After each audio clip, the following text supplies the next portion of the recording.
Aquí comienza Pedro Ferriz de Con. En Central FM Equilibrio. Primera emisión.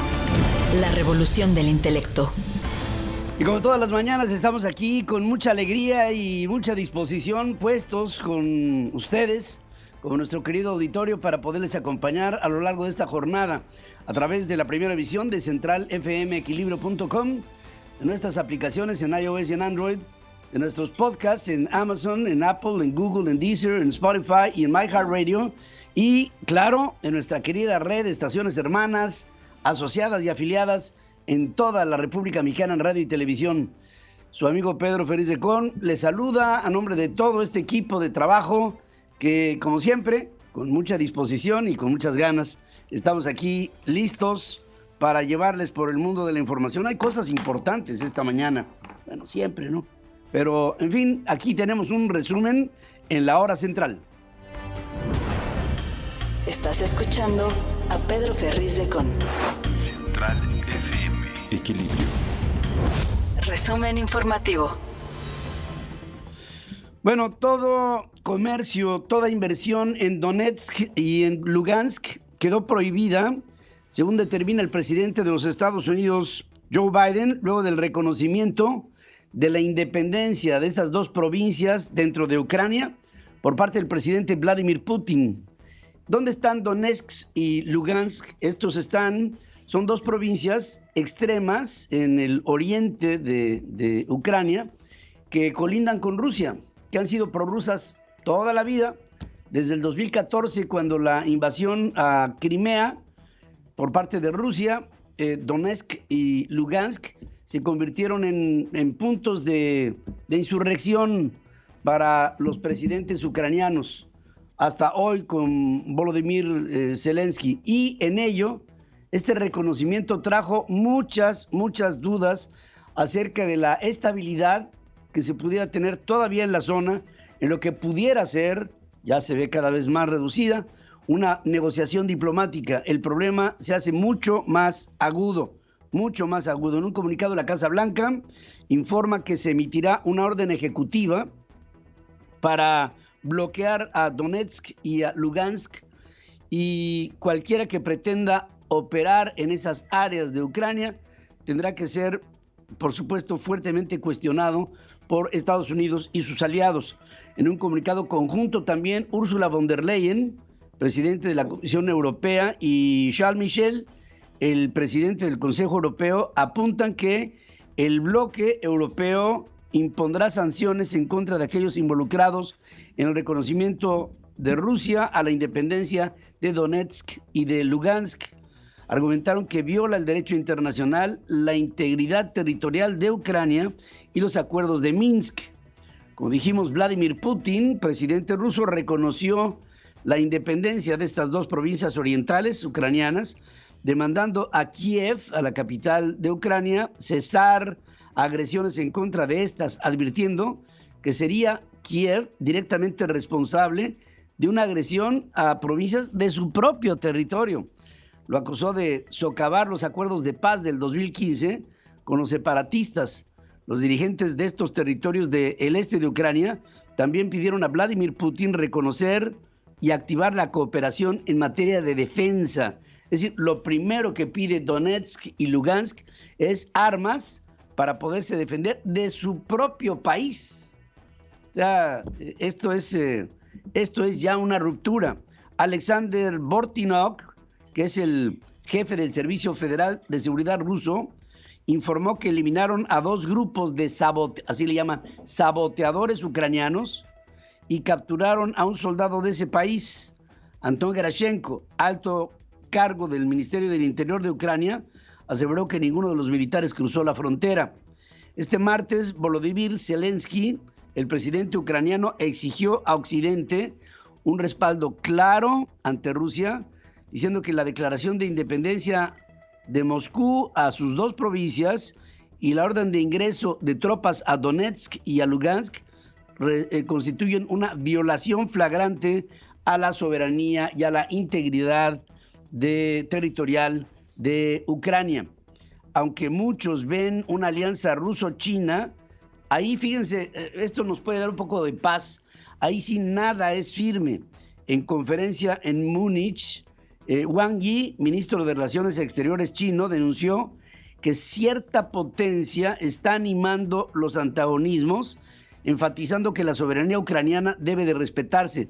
Y entonces podríamos pensar que ya no está sólida la posible alianza entre Moscú y Pekín. Esto para el conflicto, digamos, para una escalada en el conflicto, es yo creo que la noticia más tranquilizante. La Organización para la Cooperación, bueno, hasta aquí nada más, para llegar a una conclusión, este día será uno clave, estas horas determinantes en lo que pudiera o no ser, dependiendo, la escalada de eventos que pudieran llevar a una confrontación, entiéndase, a una guerra. Y estas horas son clave. Creo que los canales diplomáticos se han agotado y ahora sí viene un camino de represalias de uno y del otro lado. Vladimir Putin es un zorro tremendo. Y puedo llegar a decirles a ustedes que nunca terminó la Guerra Fría. En sesión urgente del Consejo de Seguridad de la Organización de las Naciones Unidas, celebrada en Nueva York, representantes de México insistieron en buscar una salida diplomática a esta problemática ucraniana, pero estas voces, pensamos, ya no tendrían ningún efecto ante los acontecimientos. El reconocimiento de esta independencia de estas dos provincias es un golpe artero a la estabilidad ucraniana en términos de su territorio y de su soberanía. La organización, punto y aparte, la Organización para la Cooperación y el Desarrollo Económicos, la OCDE, redujo su pronóstico de crecimiento económico para México de una manera dramática, de 3.3% para desarrollar en este año a 2.3%, según informa Matías Cormann, el secretario general de la OCDE, durante la presentación del estudio económico de la organización. En México 2022 adelantó que en el 2023 México podría estar creciendo a un Producto Interno Bruto del 2.6%. Habla Matías Cormann, dice: hubo un repunte en la actividad económica sólido en la primera parte de 2021, pero se ha debilitado debido a restricciones de abastecimiento y nuevos brotes del virus. Cormann alertó que las perspectivas de crecimiento económico de México a mediano plazo se han deteriorado, opinando que se requiere reactivar la inversión e impulsar la productividad, lo mismo que el IMEF, el Instituto Mexicano de Ejecutivos de Finanzas, estaba sosteniendo la semana pasada. La inversión ha permanecido prácticamente plana desde 2015 y bastante baja desde 2019. Hay que dar a los inversionistas nacionales y extranjeros certidumbre sobre contratos existentes y estabilidad regulatoria, lo que ayudaría a reiniciar e impulsar la inversión. Rogelio Ramírez de la O, el secretario de Hacienda mexicano, respondió que México está en camino de convertirse en una economía próspera, gracias a que está perfectamente integrada con Norteamérica y tiene un marco macroeconómico sólido y estable. Es lo que dice Rogelio Ramírez de la O. El presidente de México yo creo que tiene otra idea, y no pienso que vaya en línea con lo que dice Ramírez de la O. México tiene una baja recaudación y ese es uno de los problemas, por lo que eliminar la exención del IVA en alimentos y medicinas y mejorar el cobro del predial le permitirían obtener más ingresos, según dice la propia OCDE. Argumentó que México es el país miembro de la OCDE con menor recaudación a nivel de fisco, a nivel fiscal, pues representa solamente el 16.3% del Producto Interno Bruto Nacional, cuando el promedio de América Latina es del 23% y de la OCDE es del 33.4%. Estamos lejos de la... Ahora, aquí el problema es que lo que se paga de impuestos en México no es equitativo, equivalente o justo con respecto de lo que se recibe en función del pago dado. El personal, pago fiscal, el personal ocupado total de la industria de las manufacturas en México disminuye 0.06% a tasa mensual en diciembre del 2021, a un nivel de 116.4 puntos, con lo que el indicador suma 4 meses consecutivos con una tendencia lateral hacia la baja, de acuerdo con cifras del INEGI.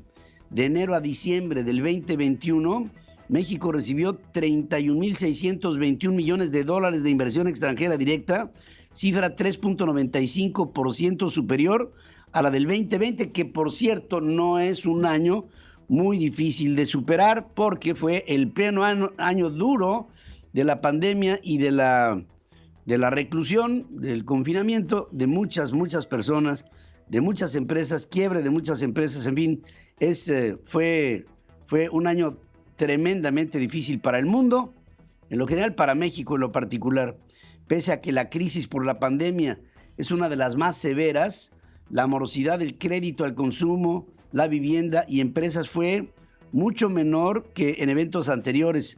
En la crisis, por ejemplo, del 94-95, conocida como el efecto tequila, el índice de morosidad, se llama el IMOR, se llama este indicador, del crédito al consumo fue de casi 33%. En la inmobiliaria, en el 2008 al 9, se situó en 6.2% y en la del COVID en 3.3%. Este índice de morosidad de la cartera de crédito de la vivienda llegó a 18.6% en las primeras 2 crisis, pero en la pandemia fue del 3.3%. El efecto tequila fue tremendo. El inmobiliario fue brutal en el 2008 y ahora, con esta problemática que hoy tenemos, el problema es en inversión, tanto nacional como extranjera, y en productividad. Estamos viendo una productividad que no se toma en cuenta este indicador para, con esto, levantar el nivel de la economía mexicana. El gobierno federal redujo gradualmente sus metas de producción de petróleo para el cierre del sexenio, y esto apenas llegaría a un poco menos de los 2 millones de barriles diarios. Sin embargo, los datos están incluso por debajo de la cifra. De acuerdo con un informe de perspectiva de producción petrolera elaborada por la Comisión Nacional de Hidrocarburos y datos de enero del 2022, se contemplan 3 escenarios. En el mejor panorama, la producción de petróleo llegaría a 1.900.000 barriles y esto va 4.7% por debajo de lo que tendríamos en el 2019. Es decir, ha venido bajando sistemáticamente, constantemente, la producción de petróleo. Ana Lilia Moreno, coordinadora del Programa de Competencia y Regulación en México Evalúa, dice que resulta alarmante la disparidad entre el discurso y los resultados. Fíjense, hablando de discurso y resultados, ¿no? ¿Qué pasa con la refinería de Deer Park en Texas, cuya adquisición fue anunciada por el presidente López Obrador? Esto fue anunciado el pasado 21 de enero. Resulta que la deuda total de Deer Park, ya recibido el 100% de las acciones de la compañía tejana, es de 1.223 millones de dólares, de acuerdo con la Auditoría Superior de la Federación. Y esto pone a la empresa productiva del Estado con más deuda en el momento, así en automático, en haber comprado el otro 50% de esta refinería tejana. Monterra Energy, propiedad de la firma estadounidense de fondos de inversión de capital de riesgo KKR, decidió demandar al Estado mexicano para recuperar el valor de su terminal de almacenamiento de combustibles en Tuxpan, en Veracruz, cuyas instalaciones fueron cerradas por el gobierno del presidente López Obrador sin que hubiera una explicación. Esto lo dice hoy The Wall Street Journal. Los inversionistas de Monterra buscan 667 millones de dólares de compensación de esta acción ilegal, a su entender, de Petróleos Mexicanos y de la Comisión Reguladora de Energía en México. Y aparte, que es un pésimo mensaje para el resto de los inversionistas en energías de desechos fósiles que en México han venido poniendo su apuesta a la venta de gasolinas. Esta es divina. La empresa estadounidense Baker Hughes determinó que no hay conflicto de interés en el caso de la llamada Casa Gris, luego de realizar una auditoría interna y externa.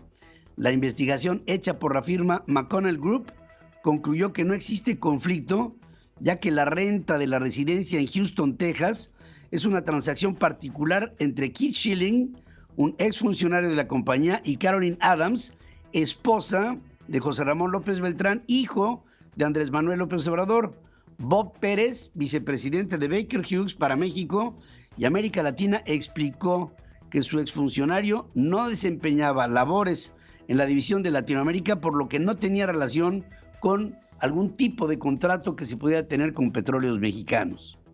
Revisamos los contratos que han salido en los medios que hemos tenido con Pemex y les puedo decir que no encontramos ningún conflicto de interés, nada irregular y totalmente de acuerdo con las leyes mexicanas. El señor Keith Schilling fue empleado de Baker Hughes durante el 2016 y salió de la empresa en diciembre de 2019.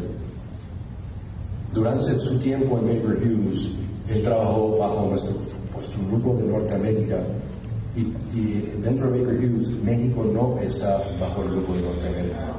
México está bajo nuestro grupo de Latinoamérica. Era primero líder de ventas en los Estados Unidos y luego presidente de nuestro grupo en Canadá. No tuvo ninguna actividad con nuestros negocios en México, ningún contacto con nuestros clientes en México. O sea, Baker Hughes determina que Baker Hughes no es culpable de nada, se autodispensa y pues entonces pues, podríamos llegar a la conclusión de que la culpa de todo es de Carlos Loret de Mola, ¿verdad? O sea, por haber dado a conocer algo en lo que el presidente todavía sigue demandando, que se den a conocer las fuentes de recurso de este periodista mexicano y con ello un amago a toda la prensa nacional. Este escándalo, por supuesto, ha sido una puya durísima para la administración del honesto presidente de la República. Pedro Ferriz de Con. En Central FM Equilibrio. Primera emisión. La revolución del intelecto. Y el presidente de la República sigue en la necia, ¿no? Parece que no entiende cuáles son las formas políticas para expresar un disparate tras otro. Y López Obrador reitera que es una vergüenza que el gobierno de los Estados Unidos entregue dinero a grupos opositores a su administración al solicitar otra vez a periodistas como Carlos Loret, como Jorge Ramos y como León Krause para que den a conocer su fuente de ingresos ante la incapacidad que tiene el presidente de México de demostrar los ingresos, ya no digamos de su hijo, los propios, porque pues ya que estamos en esto, ¿no? Yo podría preguntarles a ustedes, ¿y qué ha vivido Andrés Manuel López? ¿De qué ha vivido Andrés Manuel López Obrador toda su vida? Porque, digo, yo nunca lo he visto trabajando. Toda su vida ha vivido de lo mismo, de sobrecitos, de bolsitas con dinero y papel estraza, de dinero para la causa y de recursos que llegan de allá y de allá abajo, ¿no? Del mundo bajo. Pero el presidente de todas maneras habla así. Estamos solicitando al gobierno de Estados Unidos que ya no esté financiando a grupos que actúan abiertamente como opositores de gobiernos, porque es un acto injerencista de violación a nuestra soberanía. Bueno, ya de una vez que rompa relaciones con Estados Unidos, ¿no? Digo, si habla de que el gobierno de Washington es injerencista y que le paga periodistas para atacar a su gobierno, pues lo siguiente que tendría que ser, por supuesto, una ruptura de relaciones, que eso es lo que creo que es lo que está buscando el presidente. Ricardo Anaya dice que ya estuvo bueno, y lo dice así. Tenemos un presidente que cuando atrapan a un delincuente dice suéltenlo. Pero cuando un reportero revela algo que no le conviene, dice acábenlo. Es el mundo al revés. En lugar de pedir que se investiguen los asesinatos de los periodistas, el presidente quiere que el Estado se dedique sí a investigar, pero los ingresos de un periodista. La violencia está imparable. Y en lugar de proteger esos empleos y combatir el crimen, el gobierno pone toda la fuerza del Estado al servicio de las venganzas personales de López Obrador. Es perfecto lo que dice Ricardo Anaya, las venganzas personales del presidente de la República, todo ese cajón con facturas pendientes de cobro que tiene el presidente con todos sus rencores y sobre todo con sus frustraciones. Todo lo que no va a favor del presidente está en contra de la Cuarta Transformación, está en contra de México. O sea, él es México, él ya no se pertenece, él es del pueblo. Y entonces, pues viene toda esta diatriba populista trasnochada.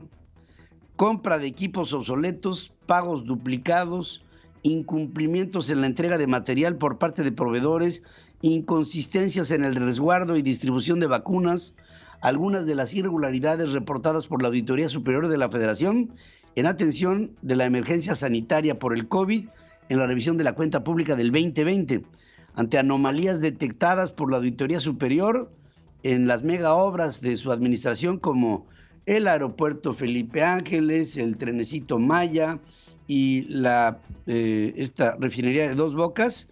El presidente dice que en su gobierno... En este gobierno no hay ladrones. Para que quede claro, lo usan nuestros adversarios, los conservadores, corruptos, porque piensan que es lo mismo. No, ya no opera. Operaba el chupacabras, el diablo, Don X, etcétera, etcétera, etcétera, ¿no? Con impunidad. No, como que etcétera, etcétera. Bartlett, tu hijo, tus hermanos, tu prima, o sea, René Bejarano, Ricardo Monreal. ¿De qué me estás hablando, presidente? Para edificar el Aeropuerto Internacional de Tulum en Quintana Roo y construir una base aérea militar, la Secretaría de Defensa Nacional solicitó recursos públicos por 985 millones de pesos. El Ejército llevará a cabo esta obra pese a que la Auditoría Superior de la Federación detectó sobrecostos, retrasos, irregularidades en la ejecución de trabajos del aeropuerto Felipe Ángeles, también a cargo la construcción del Ejército Mexicano. Fíjense lo que son las cosas. A la chita callando se está haciendo el ferrocarril del Istmo de Tehuantepec. Resulta que la primera noticia que sabemos de este pobre ferrocarril es que se descarriló. ¿Y saben ustedes por qué se descarrila? Porque las nuevas vías no tienen la granulometría, es decir, no tienen la piedra que hay que poner, el basalto que hay que poner en los durmientes, alrededor de los durmientes y de las vías, para amortiguar a la carga viva. Entonces, al estar rígidas estas vías, se rompieron los durmientes, por cierto, mal diseñados, con pobre concreto, con pobre acero. Se rompieron los durmientes por el peso del ferrocarril y para afuera se descarrila el tren. Esto va a traer, obviamente, otra investigación de lo que se está haciendo con de veras, si el presidente hubiera dicho, voy a hacer las cosas mal, no le hubieran salido tan mal como le están saliendo cuando dijo que las iba a hacer bien.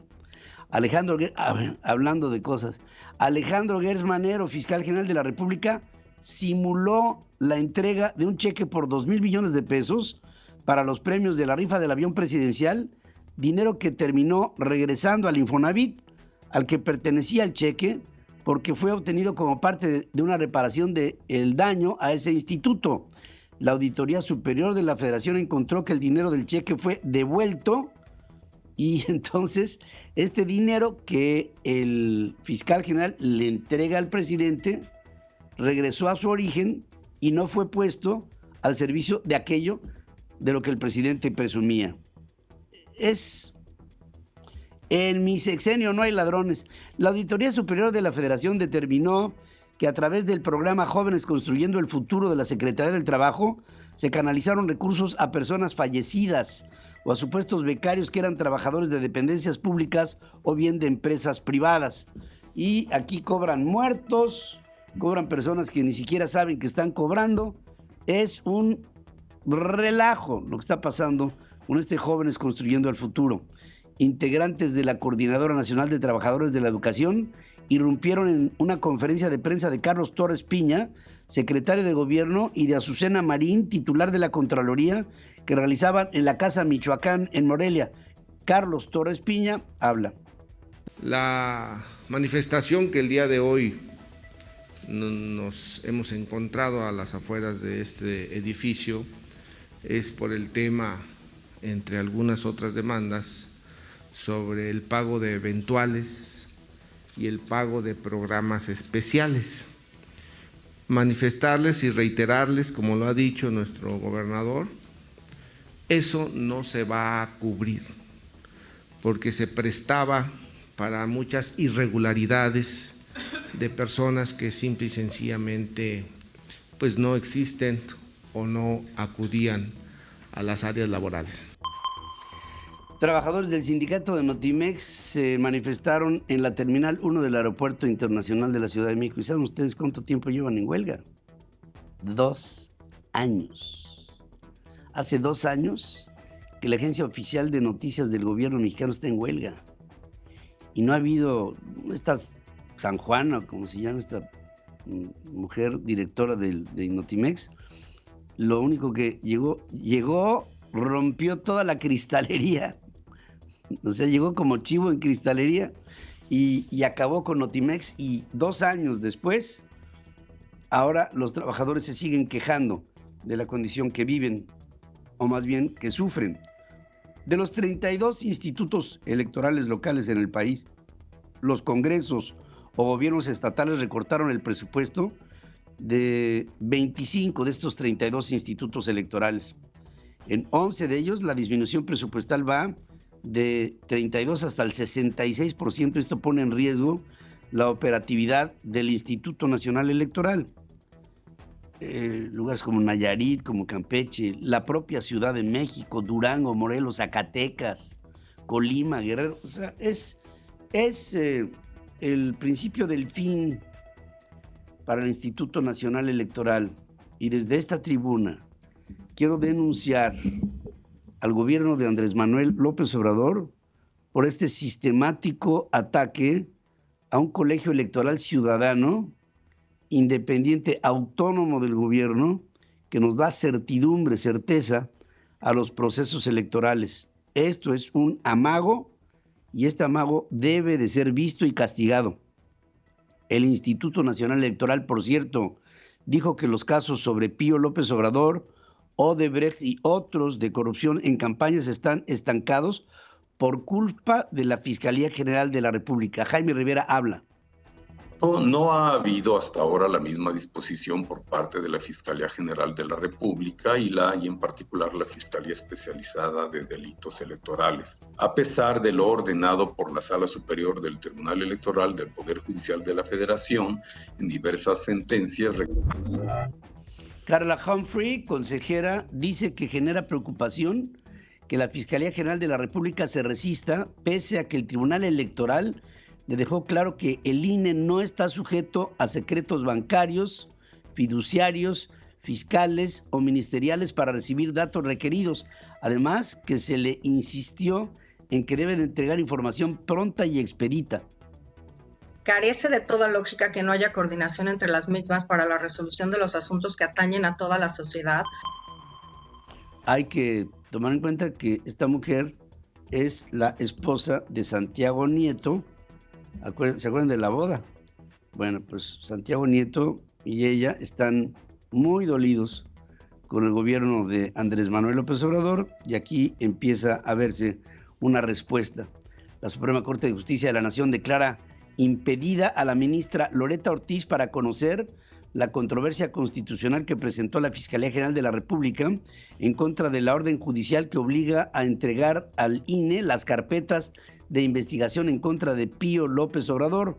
Por unanimidad, el Pleno Máximo del Tribunal aprueba el impedimento planteado por la ministra ante un conflicto de interés debido a que su cónyuge es José Agustín Ortiz Pinchetti, quien desde el 11 de marzo del 2019 es el titular de la Fiscalía Especializada en Delitos Electorales adscrita a la Fiscalía General de la República. Ahí hay un clarísimo conflicto de interés.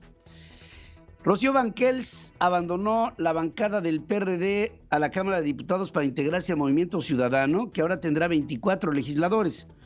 Dice que se enfocará a áreas de cultura, diversidad y niñez. La Ciudad de México superó su propio récord de vacunas contra el COVID aplicadas en un mismo día. Eduardo Clark, que es director del Gobierno Digital de la Agencia Digital de Innovación Pública, informó que solo durante el sábado, 19 de febrero, se aplicaron 210,671 dosis en contra del coronavirus. Entre ellas está la AstraZeneca y también la Sputnik, que por cierto, esta última, la Sputnik, no es aceptable por el gobierno de los Estados Unidos cuando tratas de ingresar a suelo norteamericano. Ante el reclamo de desplazamientos por violencia, Marco Antonio Flores, diputado federal por Morena, amagó con llamar a tomar las armas si el gobierno zacatecano encabezado por David Monreal, hermano de Ricardo Monreal, no controla a la delincuencia. Y diputado del mismo partido dijo esto. No nos hace caso el gobierno federal. Yo mismo voy a convocar a la gente para que se levanten armas allá arriba. Esto nada más nos habla de cómo anda la jugada, ¿eh? El Papa Francisco agradeció a los profesionales de la salud por su servicio durante la pandemia al COVID y de todos los días de un afanoso, dedicado esfuerzo por tratar de mantener en paz y en salud a la población del orbe. Lo dijo así. Dobbiamo ricordare tanti medici, infermiere, infermieri, volontari che stanno vicino agli ammalati, li curano, li fanno sentire meglio, li aiutano. E nella malattia noi abbiamo bisogno di qualcuno che ci salvi, che ci aiuti. L'eroico personale sanitario che ha fatto vedere questa eroicità nel tempo del Covid, ma che rimane l'eroicità tutti i giorni. Dice, ojalá y este heroísmo del cuerpo médico se mantenga todos los días, porque ante la enfermedad, los enfermeros, los médicos, todo el personal médico nos ha salvado. Y este heroico personal ha demostrado que en tiempos de COVID el heroísmo se manifiesta todos los días. Pedro Ferriz de Con y su editorial. En Central FM. Equilibrio. Hace muchos años que no estábamos tan cerca de un conflicto internacional como lo que hoy se está viviendo en Ucrania. La sola idea de la proclamación de la independencia de Donetsk y de Lugansk en las provincias orientales de Ucrania, colindantes con Rusia, prorrusas, desde el 2014, cuando Rusia invade Crimea, se constituye en un hecho que ya ha traído como resultado el que haya habido reacciones de los Estados Unidos, el Reino Unido, la Unión Europea, y que empiezan estas sanciones, en principio anunciadas por el presidente Biden, por Ursula von der Leyen, entre otras, para hacer sentir a Moscú que esta sola proclamación de Vladimir Putin hacia estas dos provincias sobre su independencia, por un lado, y este presunto movimiento militar que se establece en la zona, es decir, movimiento militar ruso en su desplazamiento sobre este tipo de provincias, y la solicitud de Donetsk y de Lugansk para que, como principio de parte de Rusia, haya asistencia militar, hacen prever que pudiera haber un conflicto de carácter bélico en la zona, por un lado. Por otro lado, pensamos que se ha estrechado, prácticamente concluido la posibilidad de que exista algún tipo de negociación diplomática. El gobierno de Moscú dice que es demasiado prematuro para que se lleve a cabo la reunión cimera convocada por el presidente de Francia, Emmanuel Macron, para que el presidente Putin y el presidente Biden se reúnan y hablen de los términos de una posible negociación diplomática. La Casa Blanca ha anunciado que todo tipo de operación comercial de cualquier orden con Donetsk y con Lugansk están canceladas, y la Unión Europea en este mismo sentido. Pero en estas horas, ahora, en lo que se está decidiendo el futuro de estas dos provincias orientales de Ucrania, el presidente de Ucrania, el señor Volodymyr Zelensky, está pidiéndole al mundo occidental que defina una posición y que de una manera clara y contundente apoye a la soberanía territorial de Ucrania, llamando Volodymyr Zelensky a que tanto Europa como Estados Unidos como el Reino Unido se junten para apoyar a Ucrania al unísono. Hay un desplazamiento muy breve, muy corto, de soldados de los Estados Unidos en los entornos de la zona, y el amago de que pudiera haber más, yo creo que se va a tener que definir en las próximas horas. Un elemento clave de lo que pudiera ser un potencial conflicto más grande sería China, aunque me llenó de entusiasmo que hace unas cuantas horas el gobierno de Pekín habló de Ucrania defendiendo la integridad y la soberanía del territorio ucraniano, diciendo que es absoluto derecho de Ucrania el autodeterminar su soberanía, lo que deslinda a Beijing de la posición moscovita, y la situación en pleno pudiera ser a una Rusia que se encontraría sola con sus aliados naturales en las provincias que fueran prorrusas antes de la separación de la Unión de Repúblicas Soviéticas Socialistas, y por el otro lado estaría Estados Unidos encabezando a todo un enorme bloque de países aliados que pudieran presionar al presidente Vladimir Putin. Desde mi punto de vista, creo que lo único que se le salió de la mano a Vladimir Putin fue el apoyo de Xi Jinping.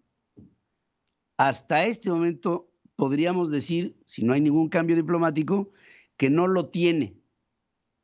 No tiene ese apoyo Moscú de Pekín, pero las variables pueden ser inusitadas. Ahora, si hay un desplazamiento real de tropas rusas hacia el oriente de Ucrania, en Donetsk y en Lugansk, podríamos pensar que lo siguiente es una escalada militar.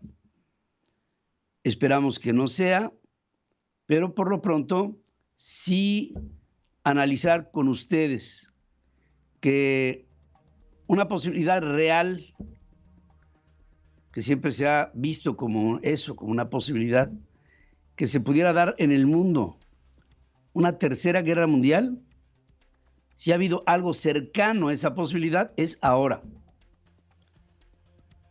con lo que desafortunadamente ha sido una serie de eventos inusitados que han traído como respuesta esta primera ola de tensión que se me hace muy importante, muy importante.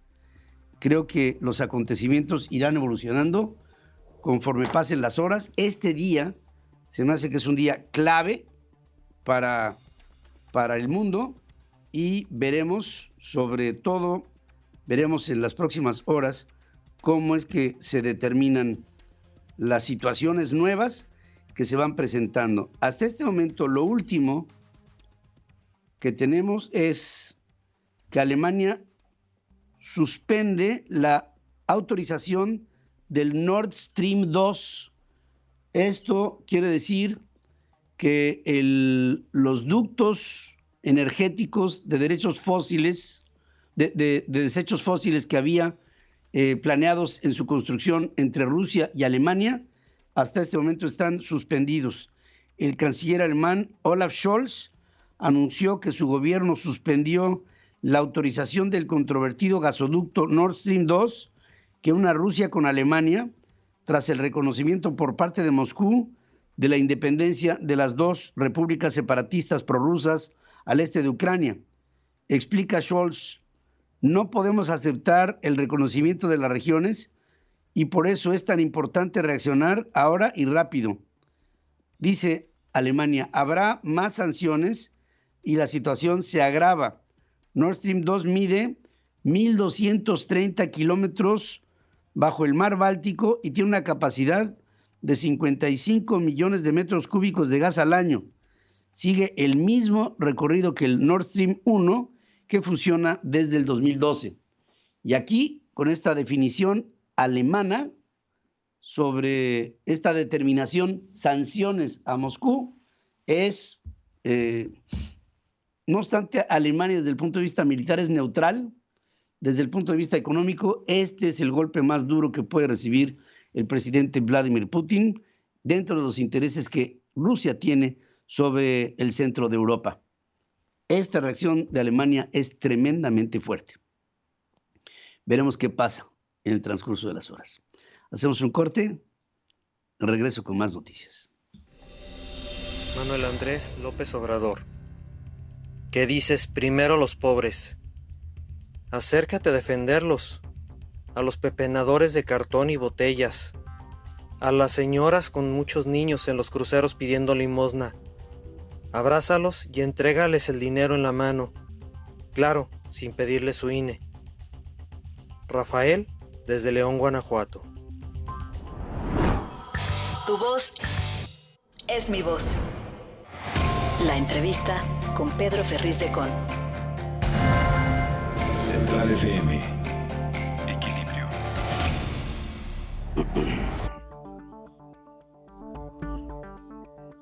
Quiero agradecer la presencia de Jesús Carrillo como director de Economía Sostenible del Instituto Mexicano para la Competitividad, porque creo que hay algunos comentarios que tenemos que hacer sobre un estudio que hace la OCDE en función del crecimiento, el pronóstico del crecimiento para México en el Producto Interno Bruto, que la baja duro del 3.3% esperado para este año al 2.3%, y esto representa, este 1% representa todo, y pues algunas de las principales características que está viendo la OCDE en México deben de ser discutidas. Jesús, ¿cómo estás? Buenos días. Pedro, muy buenos días, un gusto saludarte. Igualmente, Jesús. Fíjate, estamos en el mes de febrero y del pronóstico de crecimiento bajarlo en febrero un 1% se me hace demasiado. Pienso que la falta de inversión y la falta de confianza en la inversión, digamos, visto como dos temas que sé que se toman juntos, pero hay que verlos aisladamente, podrían ser parte de lo que hoy estamos viendo con poco optimismo, vamos a ponerlo así. Sí, la verdad es que sí es una reducción en el pronóstico de crecimiento bastante elevada. Las otras organizaciones internacionales bastante relevantes como la CEPAL, el Fondo Monetario Internacional o el Banco Mundial tienen pronósticos de crecimiento de 2.8 al 3% para este año. Entonces sí es bastante drástica la reducción. Como decías, efectivamente se debe principalmente a que hay un pronóstico de que la inversión no se va a recuperar, y por otro lado, pues estamos en un momento en el que la confianza, la certidumbre para los inversionistas está bastante disminuida. Creo que en particular por la iniciativa de reforma energética que está ahorita en el Congreso. Entonces, yo creo que tenemos un año difícil. Se supone que la economía exportadora sería el motor para este año. Esperemos que así sea. El año pasado efectivamente fue bastante importante la recuperación en ese sector, pero este año, pues, además de la volatilidad en los mercados internacionales que estamos observando ahorita mismo, ya lo comentabas antes a propósito del tema de Ucrania, Rusia, Estados Unidos, etcétera, también tenemos pues una inflación elevada en los Estados Unidos que probablemente haga, o bueno, ya sabemos que va a ocurrir un apretamiento de la política monetaria por parte de la Reserva Federal de Estados Unidos, y eso podría reducir el crecimiento de la demanda en ese país y por lo tanto nuestras exportaciones. Entonces, efectivamente es un momento bastante complicado para la economía. Desde el punto de vista de recaudación, ayer estábamos dando una noticia que la recuperación de empleos, luego de la pandemia, la economía informal ha avanzado en el país un 11%, la informal. Y la recaudación en términos generales sobre el Producto Interno Bruto del país es una de las más bajas de la región, 16.3%. Es decir, el sistema recaudatorio es malo, no es equitativo, no es simplificado, no es justo, y pareciera como si no hubiera ningún tipo de intención de parte del Poder Legislativo o del gobierno para aplicar un proceso fiscalizador que sea, digamos, atractivo para el país, para su crecimiento, que sea estimulante para la producción, para la inversión, para la creación de empresas, para el sostenimiento de las mismas. Y ahí creo que volvemos otra vez a fallar con una miscelánea fiscal errática desde mi punto de vista y un tanto desordenada. Mira, yo creo que es muy importante lo que estás comentando. En particular, creo que hay que ligarlo con algo de la inversión pública también. Si nosotros observamos la inversión pública del año pasado, en términos totales avanzó un poco, 1.2%.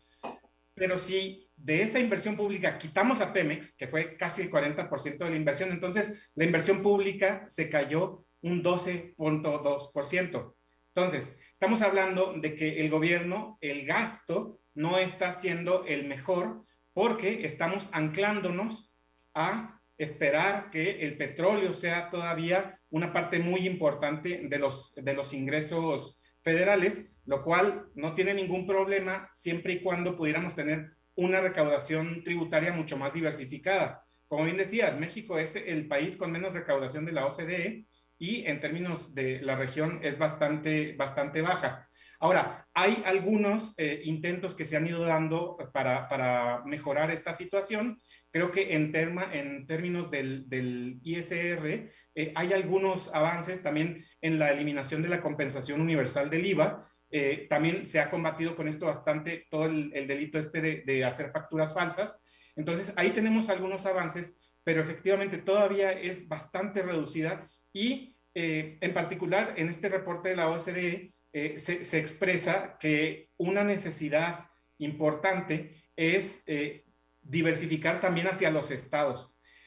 Se refieren en particular a el impuesto del predial, al impuesto a los bienes inmuebles y el impuesto a la tenencia vehicular. Como sabes, en 2012 se hizo un impuesto estatal y bueno, tuvimos un despunte de muchos gobiernos locales que podríamos llamarles populistas fiscales y que dejaron de cobrar la tenencia. Ahorita menos de la mitad de los estados cobran tenencia y en general eso podría incrementar si tanto la tenencia como el predial se cobraran con más intención, si hubiera un poquito más de esfuerzo por parte de los gobiernos locales, esto podría incrementar un 1.5% la recaudación. También el mismo reporte habla de las exenciones y deducciones fiscales en términos del ISR, y eso también podría incrementar por encima del 1% la recaudación. Ahora bien, en términos del IVA, que creo que es un tema bastante importante, bastante polémico, se habla por parte de la OCDE, que en este momento no hay condiciones para elevar la tasa cero, en particular en alimentos y medicinas. Entonces dicen que, pues, y creo que es una buena apreciación, estamos en un momento en el que el consumo está muy debilitado, hay mucha pobreza laboral, ahorita tenemos más o menos 5 millones más de personas en pobreza laboral que antes de la pandemia, lo cual es sumamente grave. Entonces ahorita tasar con una tasa mayor a cero alimentos y bebidas podría ser muy, muy complicado, también las medicinas, porque esto podría generar muchísimo descontento social, además de que podría inhibir todavía más el consumo y con ello el crecimiento. Entonces, probablemente, y esto es lo que también menciona la OCDE, en un escenario de mediano plazo se podría incrementar. Ellos hablan del esquema que estableció Costa Rica hace un par de años, de poner un 1% de IVA a alimentos y medicinas. Entonces, bueno, creo que todavía falta mucho diálogo, mucha mucho debate y sobre todo mucha conciencia de cómo se gasta, ¿no? En particular, creo, la inversión pública es fundamental en este aspecto. Sí, la productividad también es otro de los temas, Jesús, que no lo veo como una prioridad en la métrica de cómo está desempeñando la economía mexicana, y si le sumamos la pandemia, que todavía no hemos salido de la cuarta ola, que sigue habiendo esta idea de andar todavía con el cubrebocas, con confinamiento, con limitaciones, con un sistema un tanto ineficiente en términos de vacunación a nivel nacional. Pienso que todo esto, más pues algunas políticas públicas erráticas, han traído como resultado esto que estamos viendo, de un desánimo por la economía de México, cuando ante la coyuntura mundial tendríamos que estar totalmente animados por la condición geoestratégica que tenemos y que parece el gobierno no está aprovechando. Yo te quiero agradecer muchísimo tu presencia, y creo que en el año vamos a tener muchas cosas de qué hablar, si tú así me lo permites. Cuando gustes, estamos a tus órdenes, Pedro. Un gusto en saludarte. Muchas gracias, Jesús Carrillo, director de Economía Sostenible del Instituto Mexicano para la Competitividad. La información internacional con Adriana Braniff. Central FM. Equilibrio. ¿Habemos guerra? Ay, Pedro, nos habían dicho que 2021 iba a ser mejor que el 2020, y después que el 2022 iba a ser mejor que el 2021. Y el 2023, ya quién sabe, ¿no? Ya párale, Dios. ¿Ya para qué hacemos pronósticos de todo lo que estamos viendo y viviendo? Porque ya, ¿no? Pues ya empezó el conflicto. Lo que sucedió, y ya lo has apuntado más temprano, es que Rusia reconoce las dos regiones de las que hablábamos ayer, que están al este de Ucrania, que son estas dos regiones que después de que se anexa Rusia Crimea, ellos quieren seguir los pasos y empieza ahí una guerra. Estaba un acuerdo de paz por los acuerdos de Minsk, que es la capital de Bielorrusia, y después, las últimas semanas, empezó ahí el gran conflicto. 8 años en conflicto esa zona, y Vladimir Putin no había querido reconocer la independencia, que es lo que están buscando. Quieren ser independientes, quieren pertenecer a la Federación Rusa, y lo platicábamos ayer, que Vladimir Putin no lo reconocía como movimiento estratégico, porque sí, lo organizaba, lo financiaba y lo armaba a este grupo. Y ayer definitivamente decide ya reconocer la independencia de estas dos regiones. Vamos a platicar de lo que significa eso, pero antes pues hay que escuchar a Putin cuando dice: las voy a reconocer, hace mucho que esto debió haber pasado. Mira. Принять уже давно назревшее решение. Незамедлительно признать независимость и суверенитет Донецкой Народной Республики и Луганской Народной Республики. Fíjate nada más, algo que debió de haber pasado hace mucho tiempo. Debemos de reconocer la soberanía y la independencia de Donetsk y de Lugansk, y además en frontera con Rusia. O sea, los movimientos estratégicos a nivel militar se pueden dar con la agilidad que sea, y esto pues tan lejos como en este momento se están armando acontecimientos que pudieran. Fíjate, lo primero que piden Donetsk y Lugansk es asesoría militar. Es lo primero que piden de Rusia.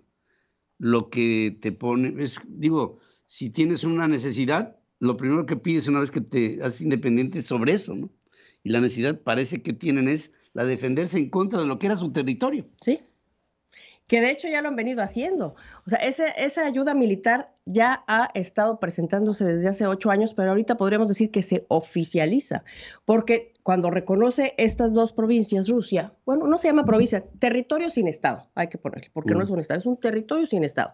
Al decir que las reconoce y que manda de hecho tropas ya rusas ahí abiertamente, pues esto, lo dice, el pretexto es para mantener la paz, porque ha habido mucho desorden, porque ahí están en guerra. Ayer presentábamos estos bombardeos con mortero, y la justificación es para poner orden y paz. Fíjate nada más qué contradicción, qué ironía, que el mandar tropas para buscar la paz es justamente lo que va, o que lo que ya desató la guerra. Eso es lo que estamos viendo en estos momentos. Ahora, ¿qué pasa cuando Rusia decide que ahora sí abiertamente va a apoyar y reconocer la independencia de estos territorios? Que ahora sí Rusia tiene el derecho de construir ahí bases militares.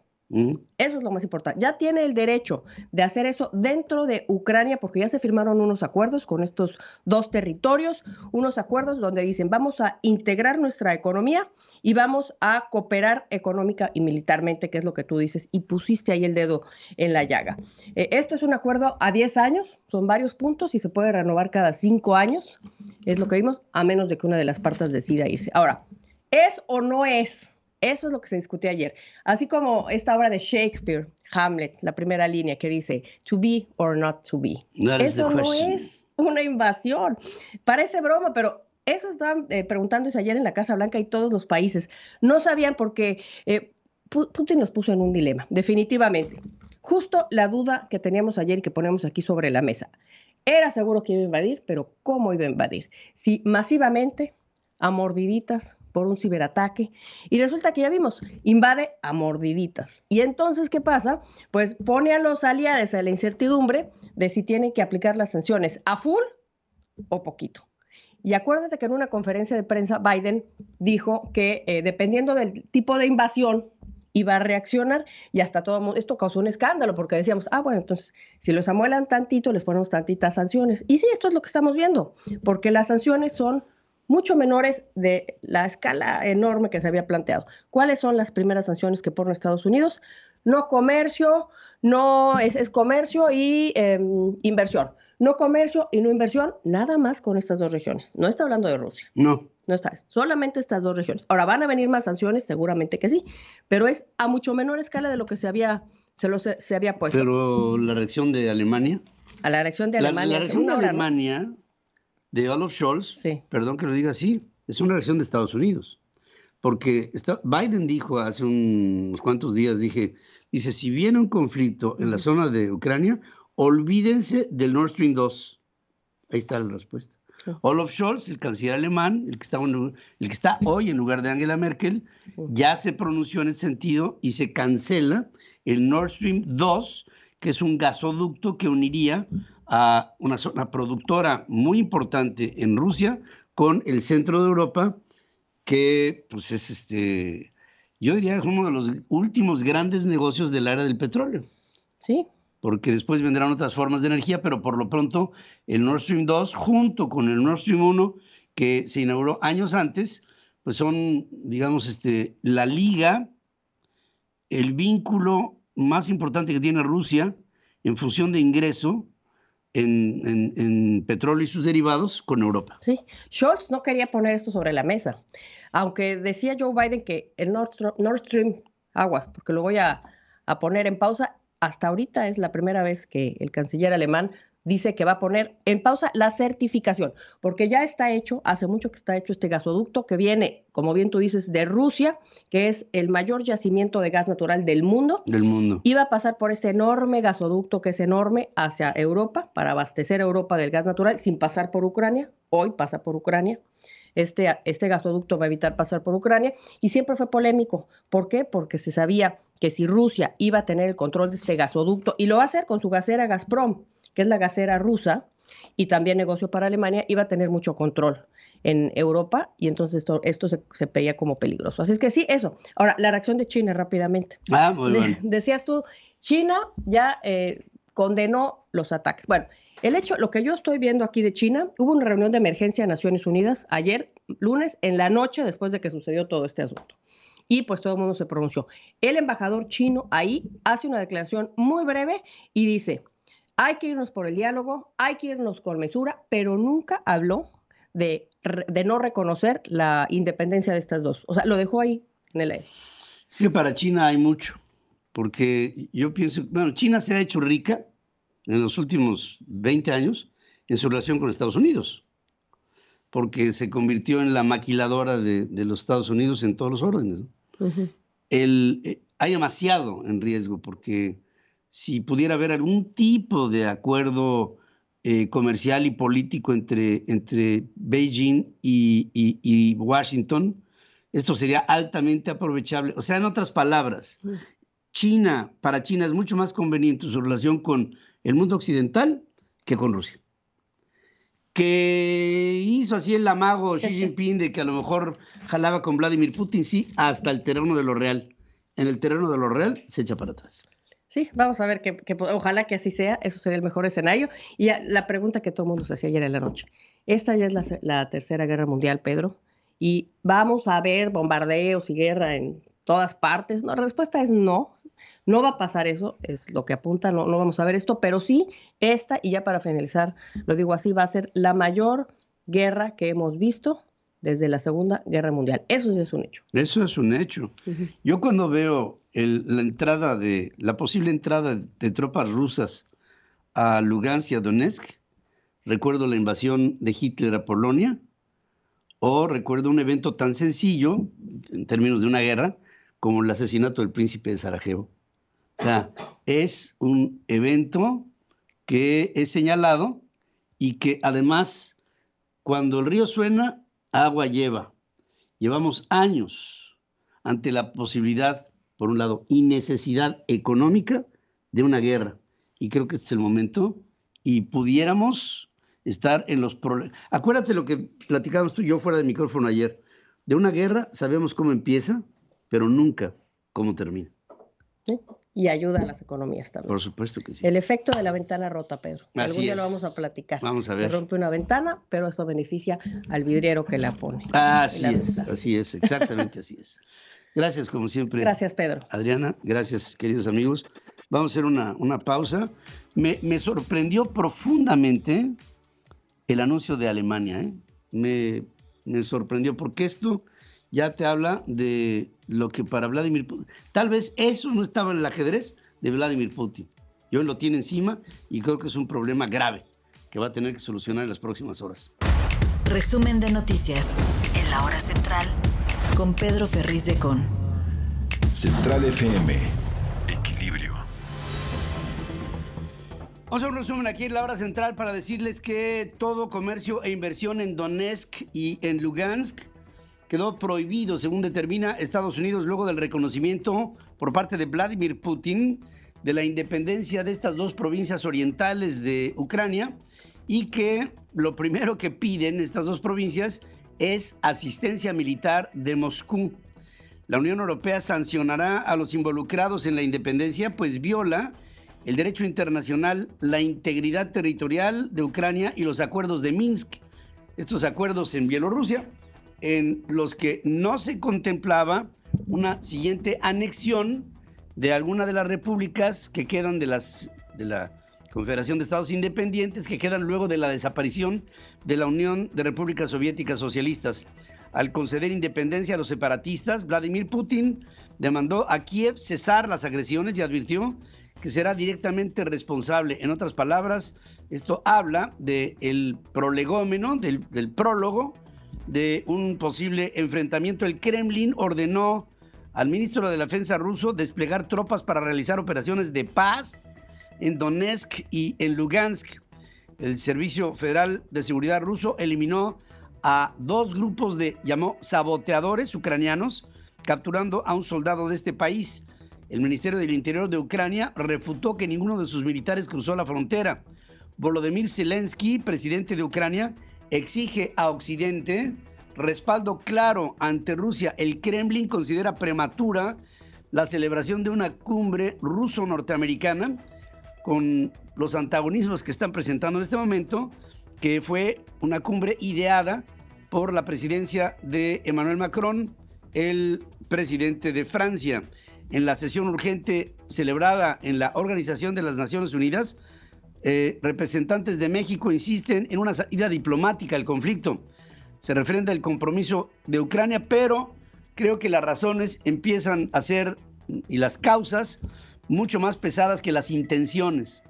Y por otra parte, Olaf Scholz, el canciller alemán, acaba de anunciar que suspende la operación del gasoducto Nord Stream 2, que era la siguiente esperanza económica para Rusia en función del suministro de gas al centro de Europa, que sería una fuente inagotable de ingresos. Olaf Scholz, el canciller de Alemania, toma una determinación que desde mi punto de vista, perdón la opinión, pero yo creo que tiene mucho que ver con una presión de los Estados Unidos. O sea, esta creo que no la había visto. Y por otra parte, no lo había visto Olaf Scholz como una presión directa que le llegaría. Y por otra parte, China no considera que lo que está sucediendo en Ucrania es lo adecuado y dice que Ucrania merece el respeto a su soberanía territorial, haciéndose a un lado de lo que podría haber sido un acuerdo político y estratégico con Moscú, Beijing-Moscú. Por otra parte, en México, la OCDE, la Organización para la Cooperación y el Desarrollo Económico, recomienda reactivar la inversión e impulsar la productividad. También sugiere no eliminar el impuesto al valor agregado a alimentos y medicinas para mejorar la recaudación. La recaudación en México es tremendamente baja, con respecto incluso hasta de países latinoamericanos.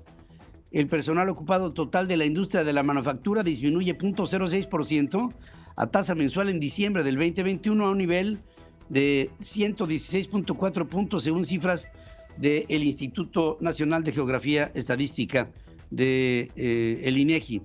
De enero a diciembre del 2021, México recibió 31.621 millones de dólares de inversión extranjera directa, cifra 3.95% menor a la del 2019 antes de la pandemia.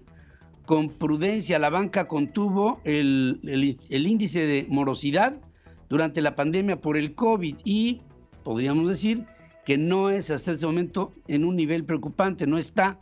En el peor escenario, la producción de petróleo será en México de 16.5% menor al cálculo oficial hecho para el 2024 según la Comisión Nacional de Hidrocarburos. Por otra parte, la refinería Deer Park registró en el 2020 una deuda total de 1.223 millones de dólares y dejó pérdidas a Pemex por 188.4 millones de dólares, según la Auditoría Superior de la Federación. También les quiero decir de último momento, el Reino Unido sanciona bancos. El Reino Unido sancionó hoy a 5 bancos rusos y a 3 personas de alto poder adquisitivo, incluido Gennady Timchenko, aliado estrecho de Vladimir Putin, presidente de Rusia, tras el despliegue de tropas en 2 regiones separatistas al este de Ucrania. Los bancos sancionados son el Rossiya, el IS Bank, el General Bank, el Promosia Bank, el Black Sea Bank. Dice Boris Johnson, primer ministro británico, este es el primer tramo de lo que estamos dispuestos a hacer.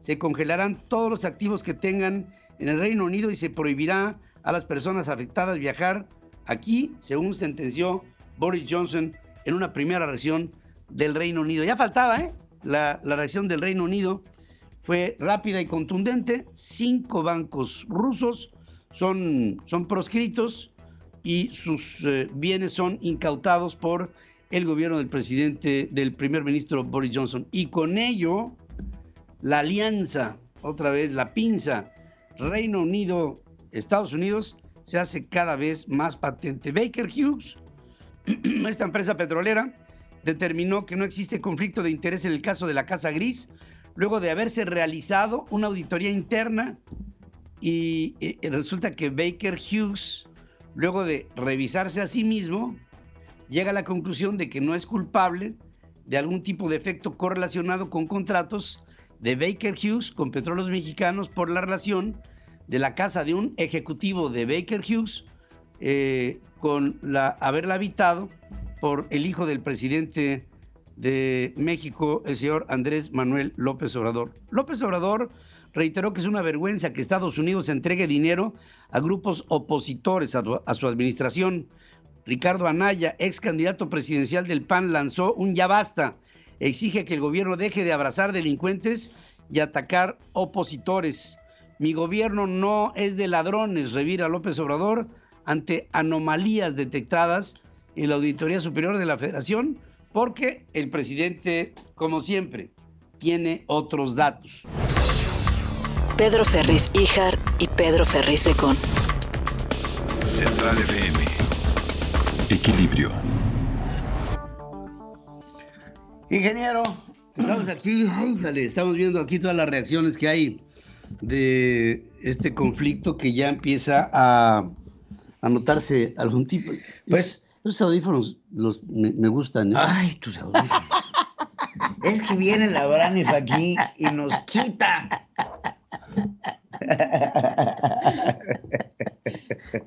Rompe el orden. De repente me quedé viendo y dije, ¿por qué no escucho yo nada? A ver, ya me los puse rápidamente y dije... Vamos viendo rápido. Bueno, pues ¿cómo ves que... ¿Te quieres ir por el mundo o te quieres ir por México?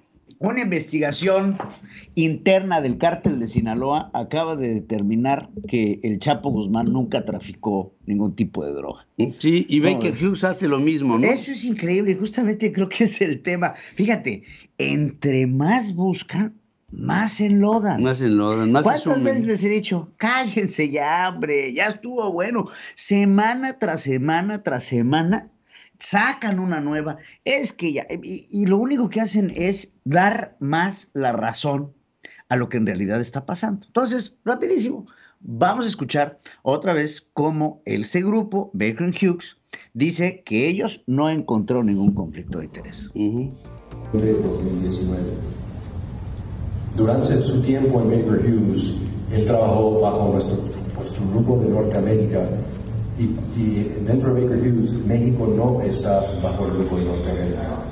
México está bajo nuestro grupo de Latinoamérica. Sobre el señor Schilling, en sus cargos que tenía durante ese tiempo, era primero líder de ventas en los Estados Unidos y luego presidente de nuestro grupo en Canadá. No tuvo ninguna actividad con nuestros negocios en México, ningún contacto con nuestros clientes en México, ningún contacto con Pemex. No era su rol y no tuvo esos contactos. No tuvo ningún contacto, nada más tenía en su casa al hijo del presidente de México. O sea, no hubo ningún contacto porque pues, estaba en Canadá, pero nada más tenía, o sea, se me hace muy difícil que el dueño de una casa que da a la renta no sepa que quien la habita es hijo del presidente de la República Mexicana. Aparte, te lo voy a poner bien fácil. Me acuerdo que sacaron el contrato de renta, ¿no? En donde Caroline Adams le renta la casa a este señor de Baker Hughes. Lo que se le olvidó presentar al periódico La Jornada es las otras hojas subsecuentes de este mismo contrato, en donde en un apartado específico se menciona a los inquilinos de la casa. Además, no es que se mencione, es que se tiene que mencionar. Eso, o sea, es que tú puedes llegar y rentar. Yo, Pedro Ferriz de Con, rento. Entonces, tú eres el que renta. Ahora, en la siguiente hoja dice, bueno, Pedro, ¿quién va a vivir contigo? No, pues mi esposa. Hasta los perros se registran. Todo se registra. ¿Por qué? Porque así funciona la ley. Pero entonces... Y además, otra cosa que se registra es tu prestigio. Sí, claro, no, aquí te checan todo. Aquí te checan absolutamente todo. Un servidor, antes de tener mi casa aquí, en Houston, nueva, estuvimos tu mamá y yo rentando una casa. Sí, y se registra todo. Durante 13 meses. Se registra todo. ¿Qué se registró? ¿Cuántos perros tienen? ¿Cuál es su nivel de ingreso? ¿Cómo es su nivel de ingreso? ¿De qué vive? ¿Cuáles son credit tus score? antecedentes? Todo. ¿Qué visa tienes? Todo se revisa. Todo. Pero bueno, entonces salen a decir esto. Ahora, vamos a ponerlo facilito. ¿No sería muy conveniente para Baker Hughes salir a dar esta determinación cuando hace poco el señor Oropesa, director de Petróleos Mexicanos, nos estaba informando a los mexicanos que Baker Hughes es la tercera empresa que más le factura a Petróleos Mexicanos? Entonces, pues claro que es conveniente y claro, esto le da armas al presidente de la República para decir, se ha hecho una investigación y se determinó que no hay conflicto de interés porque el señor vivía en Canadá, pero era parte de la directiva. ¿Y quién hace las contrataciones de esas empresas norteamericanas en los Estados Unidos? PMI, en donde está al frente la hija del secretario particular del presidente López Obrador, exacto, que no habla inglés. Que no habla inglés y que no tiene las calificaciones para poderlo hacer. Pero bueno, el meollo del asunto es que hoy le preguntan al presidente justamente sobre ello. Y pues ya no sé si pedirle disculpas, pero yo no entiendo el hilo de pensamiento del presidente de la República. Le preguntan sobre este desmentido de Baker and Hughes. Bueno, acabó con todos, pero no dijo absolutamente nada. ¿Por qué? Porque nuevamente repite la cantaleta, quiere saber sobre los sueldos, acusa a Claudio X González, Carlos Loret de Mola es un periodista sin escrúpulos, Grupo Reforma es un pasquín de quién sabe qué. Entonces, otra vez, debe de haber un momento en el que se cansen de pegarle a la misma piñata, porque claramente lo que están tratando de hacer es desesperadamente sacar la cabeza de un hoyo en el que se metieron solitos. Y como lo mencionábamos el otro día, no lo pudo hacer muchas cosas, el desempleo, la crisis económica, pero sí le vino a dar en su torre. Él dijo que después de todo esto viene una serie de desmentidos y amenazas por parte de muchos grupos de ahora irse en contra de la prensa que los acusa de haberlos difamado. Y se va ahora en contra de León Krause. Se va en contra de Jorge Ramos. De todo. Imagínate ahora, resulta que León Krause, Jorge Ramos y todos tenemos que dar a conocer cuánto ganamos. Digo, yo entiendo que León Krause y Jorge Ramos ganan. En Estados Unidos. Y entonces, ¿cómo es que y pagan sus impuestos? En Estados Unidos. En Estados Unidos. Y Jorge pues, le va muy bien. Ahora, inclusive querer comparar los sueldos norteamericanos con los mexicanos, pues nos gustaría saber cuánto gana su hijo en Estados Unidos, ¿no? Además, ejerciendo una profesión que no es legal en los Estados Unidos, porque siendo abogado no tendría las cartas credenciales para ejercer la abogacía en Texas. No puede litigar. O sea, no se puede presentar en un court of law para litigar. Entonces va en calidad de asesor. Puede ir en calidad de asesor o puede asesorar al grupo desde los Estados Unidos, en donde convenientemente tiene sus oficinas, y se le da al presidente de la República pues la gracia de tener al hijo en los Estados Unidos trabajando y poderse deslindar de este tipo de cosas, ¿no? Pero no puede litigar. Definitivamente eso no lo puede hacer, a menos de que presente el examen de la Barra de Abogados de Texas y lo acredite, y entonces sí podría hacerlo. Sí. Pero fuera de eso, no. Yo le recomendaría al presidente que le hable a Salinas. Y que le diga, Salinas, manda a tu hijo a Irlanda. Claro. Manda a tu hijo a Irlanda. Y a los hijos de los hijos de tus hijos. Mándalos a Irlanda. Mándalos a todos. Ahora, sobre el conflicto de Ucrania, pues hay que recordar que México tiene un asiento en el Consejo de Seguridad. ¿Cómo? ¿La presidencia? No, bueno, entonces, por tempore, pues. Se te hubiera hecho lógico que ahora que sesionó el Consejo de Seguridad, el representante de México, Juan Ramón de la Fuente, hubiera estado ahí. Pues yo creo que obligado. Pues no estuvo.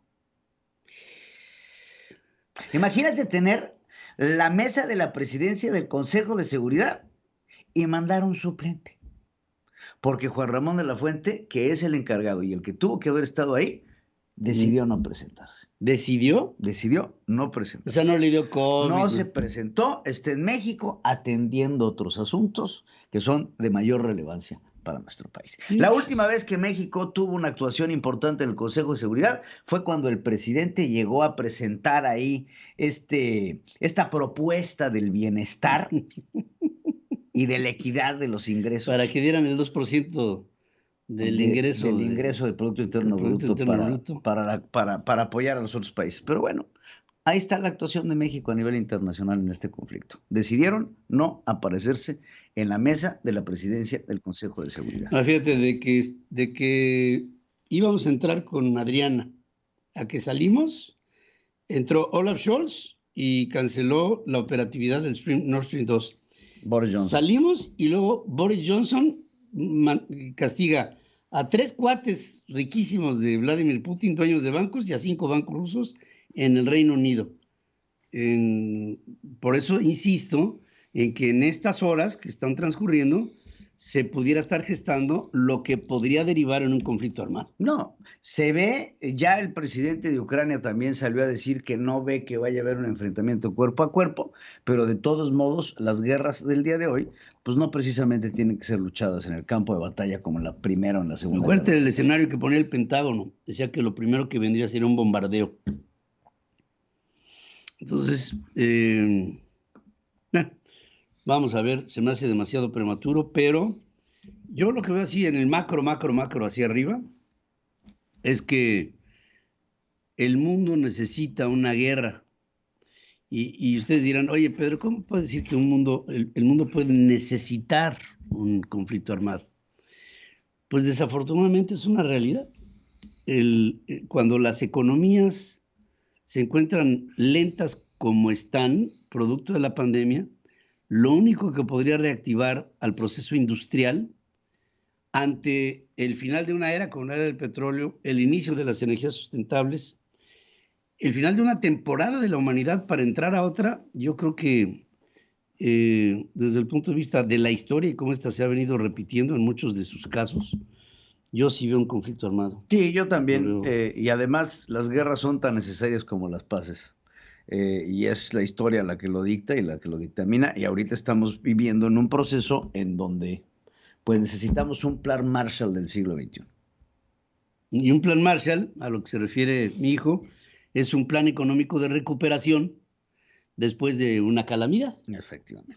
Y la calamidad ya pasó por todos lados. Ya pasó por todos lados. De hecho, nosotros tenemos una calamidad que vive en Palacio Nacional. Estamos bien pasaditos de la calamidad. Bueno. Ahorita tendremos que ver cómo salen estas cosas. Bueno, pues gracias, querido.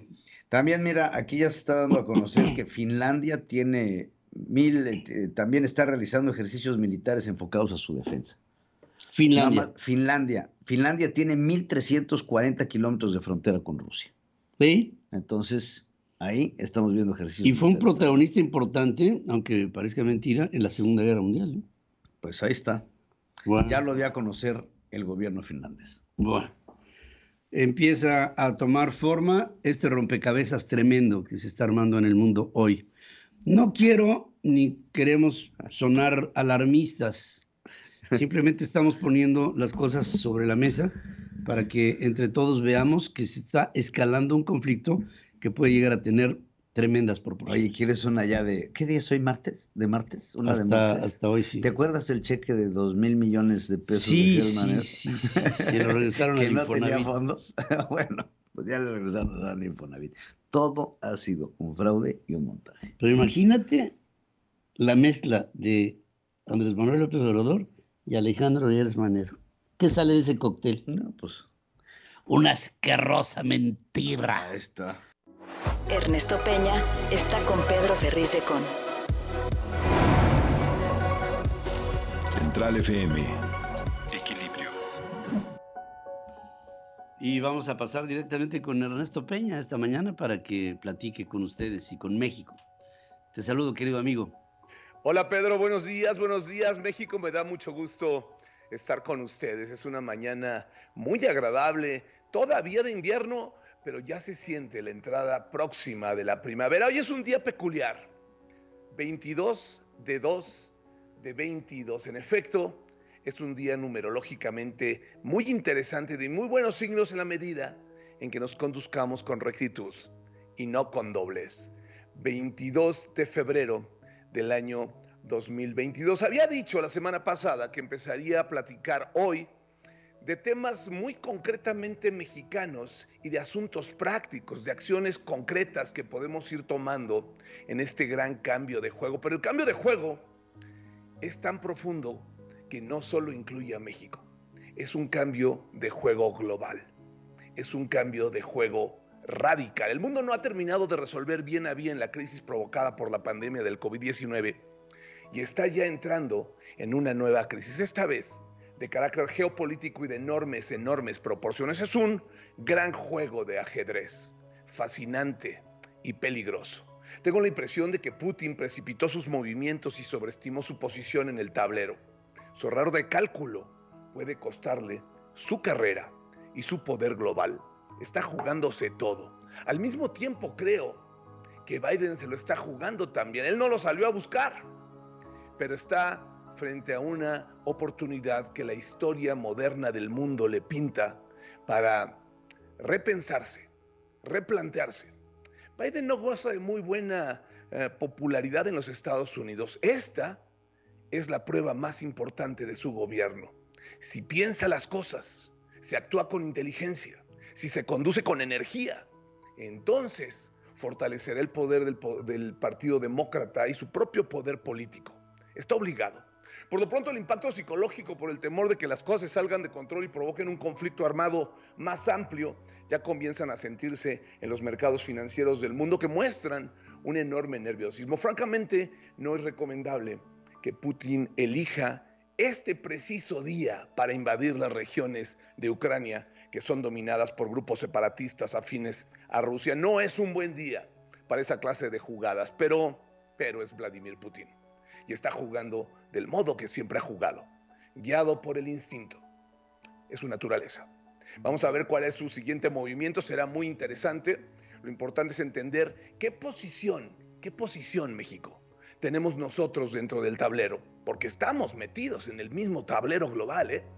¿Qué posición tenemos en el tablero? ¿Y de qué manera nos impacta cada movimiento? Porque en el fondo, nosotros no solo somos espectadores, estamos en el juego. Hay 3 escenarios principales que tendrían diferentes tipos de impactos en nuestra región y particularmente en nuestro México. Primer escenario, que se dé una invasión rusa a gran escala que llegue a ocupar la capital de Ucrania. Un movimiento tan extremo de esta magnitud provocaría con certeza sanciones económicas muy drásticas, no solo para Rusia como nación, sino directamente contra los principales aliados de Rusia, incluyendo en lo personal a los más grandes oligarcas rusos que mueven el país y que mueven grandes pedazos del poder del mundo. A los gobernantes populistas cercanos a Putin también les impactaría, a sus familiares y desde luego al propio Vladimir Putin, quienes todos ellos tienen negocios, tienen cuentas bancarias, tienen propiedades en todo el mundo occidental, particularmente en los Estados Unidos. Sería catastrófico que Putin hiciera una cosa de esas. El golpe sería brutal para Putin, brutal para sus aliados, brutal para los principales gobiernos dictatoriales de América Latina afines a Putin, pero traería consigo una grave recesión mundial. Eso causaría algo así como un infarto financiero internacional. No sería bueno para nadie. Veo muy remoto que Putin vaya a jugarla así, pero es una posibilidad, no podemos descartarla. Ese sería el peor escenario posible para México y para Latinoamérica. Segundo escenario, una invasión parcial de una región fronteriza de Ucrania, como lo hizo en Crimea en el 2014. Esta parece ser claramente la intención de Putin, toda vez que desde ayer por la tarde comunicó en una jugada temeraria que reconocía como independientes a las regiones de Ucrania que son controladas por grupos separatistas, y en esta lógica estaría ingresando con sus tropas en las próximas horas para ayudarlos a concretar su independencia. Algo así como que se metiera Estados Unidos a concretar la independencia de Chiapas porque el ejército zapatista quiere ser independiente. Un disparate. De realizarse este movimiento, inmediatamente vendrán sanciones enérgicas, menos drásticas, por lo que no harían caer tanto a la economía mundial. En este escenario, México podría capitalizar la oportunidad que generaría el incremento en los precios del petróleo, en el incremento en las materias primas derivado del inminente bloqueo a Rusia y sus aliados para la exportación a Occidente de estas mercaderías, y en este supuesto, nuestro país podría constituirse en un mucho más importante proveedor de petróleo y de materias primas para Norteamérica, para Europa y para el resto del mundo. Pero tendría que jugar distinto. El movimiento en México tendría que ser distinto a como se ha venido haciendo durante estos últimos 3 años. Fíjate bien lo que te voy a decir, estaríamos obligados a desistirnos. Bueno, no yo estoy desistido. El gobierno mexicano estaría obligado a desistirse de sus inclinaciones retropopulistas y su atracción por Rusia y por las dictaduras latinoamericanas. Estaría obligado a definirse como socio y aliado y amigo de los Estados Unidos, de Europa y de Occidente.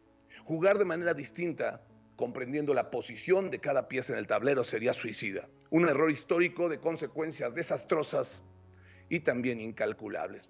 Tercer escenario, una continuación indefinida de la situación actual en la que se mantienen las tensiones con Moscú, pero no hay una invasión del territorio ucraniano. Este sería el escenario más favorable para México, para Latinoamérica también. Los precios de las materias primas seguirían altos sin causar una recesión mundial y todas las naciones de la región, aliadas a los Estados Unidos y Europa, incrementarían sus exportaciones de manufacturas y de materias primas, por lo que habría un importante impulso a nuestro crecimiento económico en el corto plazo, mismo que haría más manejable el control de la inflación. Y al estar obligados a definirnos como aliados de Occidente y del libre mercado, fíjate lo que nos daría el destino.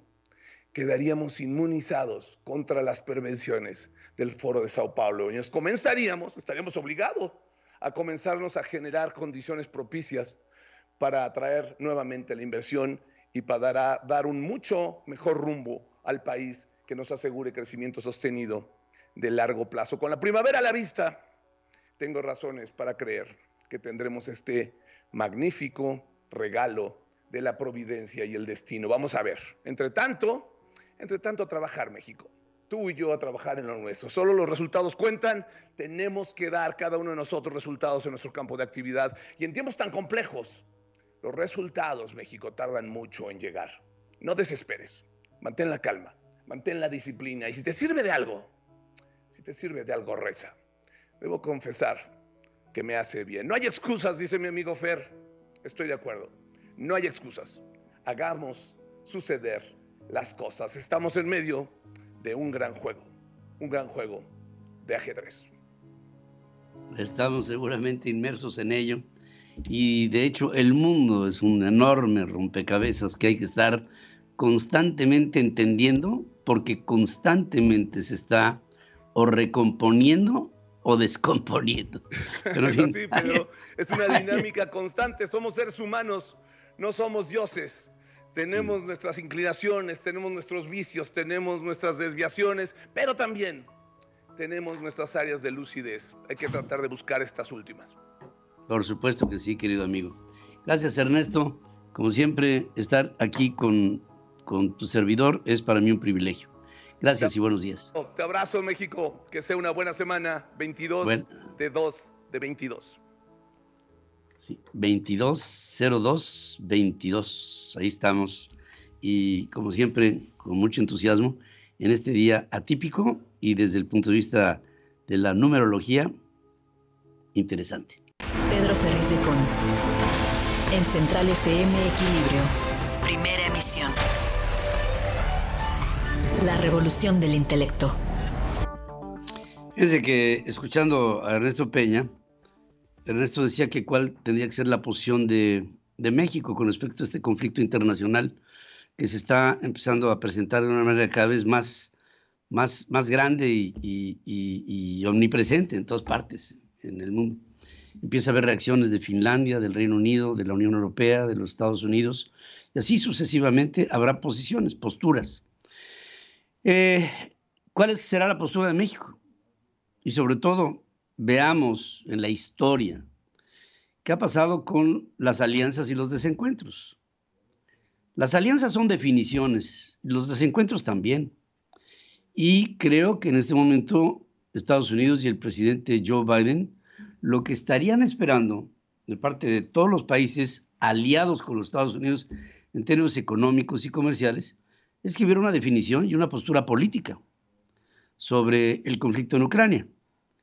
Y pienso que México, en el aislacionismo que se vivió en términos de la política estrada, en términos de la política en lo general en el siglo pasado, nos hizo acostumbrarnos a que México no tiene opinión, a que México es neutral. Incluso ya entrados en el siglo XXI, el presidente Fox se negó a apoyar a los Estados Unidos cuando el presidente George Bush, el hijo, tenía una postura que tendría que definirse entre países que estaban con ellos y países que no, en función de lo que pasaría con Saddam Hussein y con Irak y con todo este conflicto en Oriente Medio. De lo que el presidente Fox dijo que ni sí ni no. Es más, lo que sucedió después de esta necesidad de que hubiera de parte de México una definición fue que no hubo una definición, ni por el sí apoyo ni por el no apoyo. Y incluso llegó a pensarse en los Estados Unidos, en el Capitolio, que una respuesta positiva o negativa era mucho más positiva que una no respuesta. y México no tuvo una respuesta, no hubo una resolución en ese momento. Pero la coyuntura que hay hoy se me hace muy particular, decía mi hijo Pedro hace un rato, que el presidente pro tempore del Consejo de Seguridad de la Organización de las Naciones Unidas es México, y que el señor Juan Ramón de la Fuente, presidente pro tempore de esa mesa, pues está ausente en este momento y manda un sustituto, porque Juan Ramón de la Fuente tiene otras cosas que hacer. Pero llegará un punto en ese orden de la mesa del Consejo de Seguridad de la ONU en la que México va a tener que tomar una definición, o para uno o para el otro lado. Y espero que en ello no haya una indefinición, porque, miren, los grandes problemas presentan al propio tiempo iguales posibilidades. Y ante este problema que se presenta en Ucrania con Donetsk y Lugansk, podría darle a México, en caso de que viéramos lo que resulta conveniente para nuestro país, podría darle a México un enorme impulso a lo que ya tomó como impulso Boris Johnson, pero más a prisa que volando, Ursula von der Leyen como titular de la Unión Europea, y naciones que Finlandia está haciendo lo propio, naciones que poco a poco se van aliando a la posición occidental. Y entonces yo me pongo a pensar, bueno, en México, ¿en dónde está Donetsk? ¿En dónde está Lugansk? ¿En dónde está Rusia metida en este proceso? ¿Qué significa para nosotros esta autoproclamada independencia de estas dos repúblicas, por cierto, prorrusas, en función de una determinación que toma Vladimir Putin con respecto a un territorio que a nosotros en lo particular, los intereses rusos como tal, pues no nos interesan tanto? Pero sí nos deberían de interesar los intereses que tenemos con el mundo occidental. Y desde mi punto de vista, el presidente López Obrador tendría que definirse por Occidente y tendría que tener una postura clara y determinada por Occidente. O sea, por Washington y por los intereses de la OTAN y por los intereses de los Estados Unidos. Que está lejos todo esto de nosotros, que incluso veo que publicamos aquí cosas que no tienen de parte de nuestro público ningún tipo de respuesta o poca respuesta. De todas maneras, esto es importante para México. Tenemos que ver que somos parte de una comunidad internacional y que ya, por Dios, debemos de actuar como un país mayor de edad. O a lo mejor le hacemos con la revocación de mandato. No tenemos opinión y mejor le hacemos vacío al presidente o a Vladimir Putin o a Biden, que después de todo es una posición muy cómoda de la sociedad mexicana. Porque en Mazda compartimos tu amor por cada set, presentamos Alejandro Reyes, los deportes. Central FM, Equilibrio. Y voy con Alex Reyes a Acapulco y te saludo, querido Alex, buenos días. Hola Pedro, muy buenos días, gusto en saludarte. Ha sido un arranque de estos memorables, porque tuvo de todo, Pedro, el día de ayer, un poco de caos en el nuevo escenario, un gran complejo, pero bueno, pues hay que reconocer que fue un caos para miles de personas el acceso a este nuevo centro tenístico, el más importante de Latinoamérica, pero después del trago amargo disfrutaron de la noche histórica del tenis en México y a nivel mundial, Pedro. Casi 10 horas de juego efectivo solamente en el estadio principal para los 3 partidos programados. Todo comenzó a temprana hora con John Isner ante el español Fernando Verdasco. Gran juego, 3 horas 13 minutos. Tuvo que venir de atrás. Primero el español, que perdió el primer set. Después el norteamericano perdió el segundo y el tercero estaba 5-3 abajo. Recuperó el momento físico y anímico y terminó ganando John Isner 7-6, 3 horas 13 minutos, hasta ese momento el partido más largo en las 29 ediciones del Abierto Mexicano de Tenis de Acapulco. Inmediatamente después de estas cosas increíbles, Grigor Dimitrov es el búlgaro ya muy acostumbrado a México, enfrentó al norteamericano Stefan Kozlov. La historia de Kozlov es increíble, Pedro, porque perdió en la etapa de quali el fin de semana. Ayer por la mañana se fue a esquiar en agua, fue sinodal de Rafa Nadal y estaban en pleno entrenamiento con Nadal en la mañana cuando le avisaron que el que le había ganado no pudo estar, se convirtió en lucky loser y con esto, un lucky loser, y accedió al cuadro principal y dio una batalla memorable. La imagen que vimos en el segundo set fue de esas increíbles, le dieron unos calambres, no podía doblar las piernas, aún así se mantuvo, ganó el primer set Kozlov, perdió el segundo después de los calambres, 7-5 ante Dimitrov, y el tercero lo ganó 6-3, 3 horas 21 minutos, el juego más largo en la historia del Abierto Mexicano de Tenis, con una emoción y un dramatismo que pocas veces se ve en este deporte. Y por qué no, ya a las 2:30 de la mañana faltaba el partido estelar. Alexander Zverev, el campeón defensor, ante Jenson Brooksby. Brooksby acaba de jugar la final del Abierto de Dallas. Alexander Zverev, el campeón defensor, y otra vez 3 horas 20 minutos de partido, es decir, 9 horas 54 minutos tiempo efectivo, la jornada más larga por mucho. El último partido de Zverev contra Brooksby terminó 5 de la mañana, 54 minutos, de esas cosas increíbles. Y claro, Zverev decía que no le gusta que haya jugadores tan buenos porque luego pues, le cuestan tanto trabajo. Aquí las palabras del alemán. Without all of you guys, I would have not won this match. You pushed me through, especially in the second set. I mean, it's 5 a.m. Everybody should be sleeping, but everybody stayed out. I want to thank everybody. It's amazing. The way I feel in Acapulco, I don't feel anywhere else in the world. So let's keep it up, and I hope it's going to be a very fun week for me.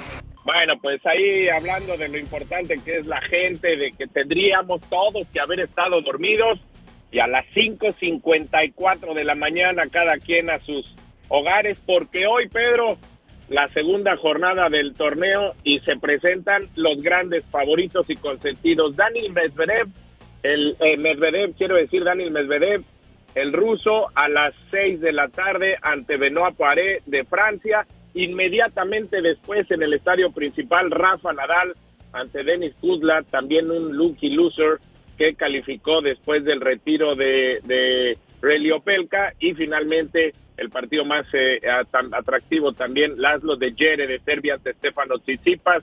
Así es que nos espero no tan larga, pero sí un día muy atractivo, Pedro. Alex Hernández, el mexicano, el único presente ante Pablo Andújar en la cancha número 1 por allí de las 8 de la noche. Te mando un abrazo, querido Pedro. Ha sido una larguísima, nunca se había visto una jornada en el tenis, en ningún evento, en ninguna parte del mundo, que terminara a las 5:54, pero este es Acapulco y la gente estaba feliz viendo tenis a esas horas de la madrugada. Un abrazo, Pedro. Asumo que hay mucha gente dormida en este momento en Acapulco. Te mando un abrazo, querido Alex. Toda la calle, Pedro, todas las avenidas en Acapulco. Sí, bueno, 5:54, y la gente no se iba, ahí estaba feliz disfrutando de esta primera jornada. Extraordinario este reporte, esas son las noticias que hay que dar, noticias buenas de México y para el mundo. Gracias, querido Alex. Mazda, pasión que se transmite en cada uno de nuestros autos, presentó Pedro Ferriz de Con. En Central FM Equilibrio, primera emisión. La revolución del intelecto. Ya con esta información terminamos este programa hoy por la mañana. Les agradecemos como siempre el estar con nosotros y esperamos, todo mi equipo de trabajo así lo espera, que a lo largo de esta jornada estemos en comunicación a través de las redes sociales. Hay mucho que hacer en la comunicación, hay mucho que hacer por México, y ustedes, la sociedad mexicana, tienen siempre la palabra. Gracias, a nombre de todos se despide usted su amigo Pedro Ferriz de Con. Hasta aquí presentamos a Pedro Ferriz de Con. En Central FM Equilibrio, primera emisión. La revolución del intelecto.